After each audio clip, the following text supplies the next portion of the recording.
Hello everyone. तो हम GOC के पार्ट सेकंड में देखते हैं इंडक्टिव इफेक्ट। तो हम इसमें देखेंगे इसका प्रभाव कहाँ पड़ता है और इसे कहाँ देखेंगे। तो इसको हम कुछ पॉइंट के माध्यम से देखते हैं। तो पहला हम देखें कि इंडक्टिव इफेक्ट जो है उसे कहाँ देखेंगे। तो पहली बात तो हमें यही याद रखनी होती है कि हम उसे कहाँ देखेंगे। तो इसे हम सिर्फ देखेंगे सिग्मा बॉन्ड में, इसे हम पाई बॉन्ड में नहीं देखेंगे। तो पहली चीज़, जब हमें भी कोई भी हमें मॉलिक्यूल दिए हुए हैं और हमें देखना होता है यदि कि इंडक्टिव इफेक्ट कहाँ लग रहा है, तो हम सिर्फ देखते हैं सिग्मा बॉन्ड में, पाई में नहीं देखते हैं। दूसरा, जो इंडक्टिव इफेक्ट है उसका ड्राइविंग फोर्स क्या होता है, मतलब इंडक्टिव इफेक्ट किसके कारण लगता है, तो वो होता है इलेक्ट्रोनिगेटिविटी।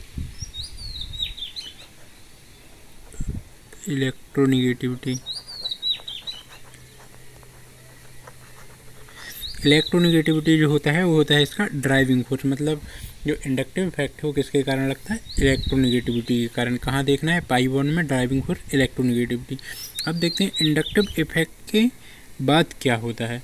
तो इंडक्टिव इफेक्ट जो है इसके बाद होता है पोलराइजेशन। पोलराइजेशन क्या है, मतलब जैसे मान लीजिए एक कार्बन है, इससे एक इलेक्ट्रोनिगेटिव एटम जुड़ा हुआ है फ्लोरीन। ये तो हमारी पहली कंडीशन इसमें फॉलो हो रही है, पाई बॉन्ड। हाँ, हम पाई बॉन्ड में देखेंगे। इलेक्ट्रोनिगेटिविटी है, हाँ, एफ जो है फ्लोरीन जो है मोर इलेक्ट्रोनिगेटिव है। तो इसके बाद क्या होगा, इसमें पोलराइजेशन होगा। मतलब इसमें पार्शली डेल्टा माइनस आ जाएगा और इसमें जो है डेल्टा पॉजिटिव आ जाएगा। मतलब ये पोलराइज हो जाएंगे, इनमें चार्ज आ जाएंगे, प्लस और माइनस चार्ज। तो इंडक्टिव के बाद क्या होता है, इंडक्टिव के बाद जो है वो पोलराइजेशन होता है। अब अगला प्रश्न होता है कि ठीक है, पोलराइजेशन होता है तो अब पोलराइजेशन कहाँ तक होगा। तो इसका आंसर है कि पोलराइजेशन होगा 4th नंबर के कार्बन तक।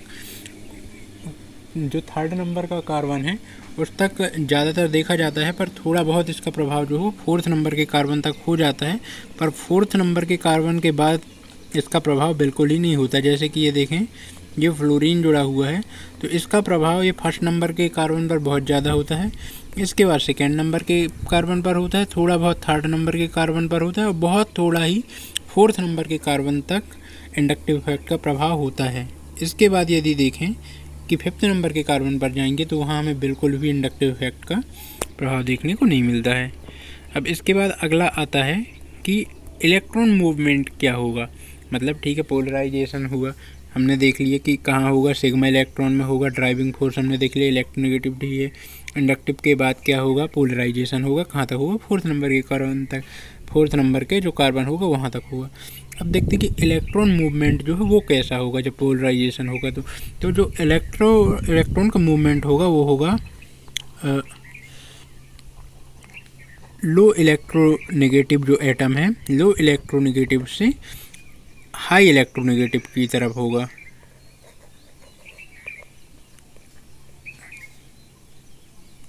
ये हाई इलेक्ट्रोनेगेटिव, लो से हाई की ओर इलेक्ट्रॉन का मूवमेंट होगा। जैसे कि हम ये देखें, यहाँ कार्बन क्या है, लो इलेक्ट्रोनेगेटिव एटम है, फ्लोरीन क्या है, हाई इलेक्ट्रोनेगेटिव एटम है। तो इसमें जो इलेक्ट्रॉन का मूवमेंट होगा वो यहाँ से यहाँ की ओर होगा, मतलब कार्बन से फ्लोरीन की ओर होगा। इसी तरह इसी के कारण हमें पोलराइजेशन में इस पर माइनस आया है, इस पर प्लस आया है। तो इलेक्ट्रॉन मूवमेंट लो इलेक्ट्रोनेगेटिव एटम से हाई इलेक्ट्रोनेगेटिव की तरफ। अब क्या नहीं करना है, 6वीं चीज़ कि हमें इसमें क्या नहीं देखना है। तो इसमें कभी भी हमें आयोनाइजेशन नहीं सोचना है कि इसमें आयोनाइजेशन होगा। आयोनाइजेशन मतलब जैसे Na+Cl- इस तरह का आयोनाइजेशन हमें नहीं देखना है, क्योंकि इसमें जो इलेक्ट्रॉन है उसका मूवमेंट हो रहा है, वो सिर्फ खिसक रहा है, इलेक्ट्रॉन ट्रांसफ़र नहीं हो रहा। ये कार्बन से सीधे इलेक्ट्रॉन फ्लोरीन में चला गया हो या फ्लोरीन से कार्बन में आ गया हो। इसमें ये सिर्फ जो है ये दोनों खिसके हैं हल्का सा। फ्लोरीन की इलेक्ट्रोनेगेटिव ज़्यादा है तो ये जो इनके बीच में 2 इलेक्ट्रॉन राय होंगे जिससे बॉन्ड बना होगा, जो फ्लोरीन की ओर चले गए होंगे, फ्लोरीन पर ही नहीं चले गए होंगे कि सिर्फ सीधे ट्रांसफ़र, अभी भी वो बॉन्ड में ही होंगे। तो कभी भी इसमें आयोनाइजेशन नहीं सोचना है। और साथ में चीज़ आती है टाइप से, 2 टाइप का होता है, एक +I होता है और एक होता है -I। तो इसके जो टाइप हैं, टाइप डिस्कस करेंगे हम नेक्स्ट वीडियो में। Thank you.